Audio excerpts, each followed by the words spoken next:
महाराष्ट्राचा आवाज आपल्या हक्काचा। सोशल मीडियाच्या वाढत्या वापरामुळे किशोरवयीन मुलांमध्ये ऑनलाईन मैत्रीचा ट्रेंड वाढला आहे। मात्र या मैत्रीचा गैरफायदा घेत काही आरोपींनी अल्पवयीन मुलीवर अत्याचार करण्याचे प्रकार उघडकीस येत आहे। उल्हासनगरातील अशाच एका प्रकरणाने पुन्हा एकदा शहरात खळबळ माजवली आहे। उल्हासनगर शहरातील एका 15 वर्षीय अल्पवयीन मुलीची इंस्टाग्रामवरून ओळख एका 22 वर्षीय तरुणाशी झाली। सोशल मीडियाच्या माध्यमातून झालेल्या या ओळखीचे रूपांतर नंतर भेटीमध्ये झाले।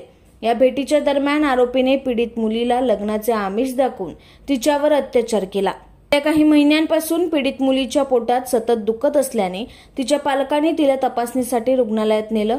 तिथे डॉक्टरांनी केलेल्या तपासणीत मुलगी गरोदर असल्याचे समोर आले। यामुळे मुलीच्या कुटुंबियांना धक्काच बसलाय। या प्रकरणाची माहिती मिळताच विठ्ठलवाडी पोलीस ठाण्यात आरोपी विरुद्ध पोक्सो कायद्याअंतर्गत गुन्हा दाखल करण्यात आलाय। सध्या पोलिसांनी आरोपीचा शोध सुरू केला आहे। अशा घटनांमध्ये वाढ होत असल्याने पालकांनी आपल्या मुलांच्या ऑनलाईन क्रियाकलापावर सतर्क राहणे आवश्यक आहे, अशी विनंती पोलिसांनी केली आहे। तुमच्या परिसरातील काही घडामोडी किंवा समस्या असतील तर आमच्या वृत्तवाहिनीला संपर्क करा आणि तसेच सतत अपडेट राहण्यासाठी आमच्या वृत्तवाहिनीला सबस्क्राइब करा आणि बेल आयकॉन दाबायला विसरू नका।